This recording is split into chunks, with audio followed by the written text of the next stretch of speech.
Welcome back to 23 Minute Reads with me, Maya D. This is kind of like my virtual book club because in these 5 minute or so videos, I share with you my takeaways from my current reading. Right now, that is Dancing in Blackness. As a part of my 23 to 23 challenge, I'm reading 23 minutes per day, every day as an action of self love, as an investment into myself, and as a way of providing myself with some consistency in an ever changing world.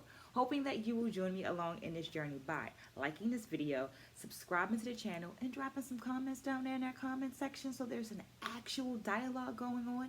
Having in mind that while I have several decades of experience as an educator, a curriculum writer, and a dancer, I am not the know be all for this book. I'm simply providing a space for dialogue. Well, this week I read pages 197 through 243, and let me get my notes so I can give you my three takeaways. Feel free to go ahead and like and subscribe while I get these notes. Takeaway number one is embodied language.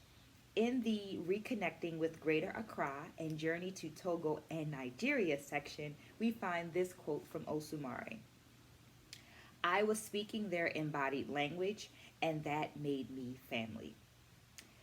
Dance as an embodied language becomes a tool that builds access, creating an invitation for others to become community and family. This was discussed in one of our earlier books, Hot Feet and Social Change. In this experience, uh, embodied language also becomes a tool that bridges the modern world with old world traditions of Africa, as seen in the broadcasting of festivals that combine state occasions with sacred ceremonies. Takeaway number two is Soul Train. A cyclical appearance of social dances has been discussed by several dance scholars. This is when a movement appears, disappears, and then reappears many, many years later. An example of this would be the Charleston during the Harlem Renaissance, and then coming back again as the Kid and Play in the 1980s. But I also think that there is something to be said about blood memory.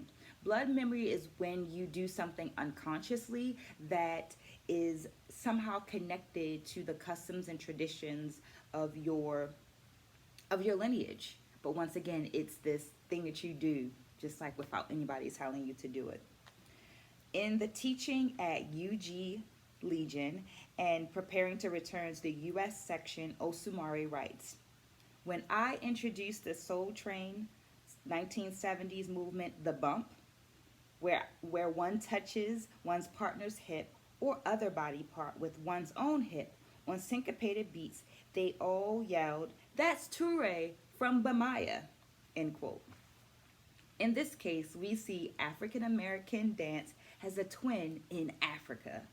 Blood memory / cultural wisdom is delivered via Soul Train, is my guess. What say you? Let me know in the comments below.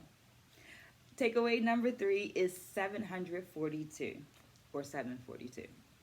When Osumare returned to the US, she stayed in New York for a week, and this allowed her to spend time with her friend Ntozake Shange and to see the play Colored Girls Who Have Considered Suicide When the Rainbow Is Enough. This moment stood out to me not just because the play had 752 shows on Broadway, but also because I feel like it's a testament to process. The foundational work that for this play began years ago when Ntozake Shange and Osumare were in California. But also the process of becoming Osumare began many years ago.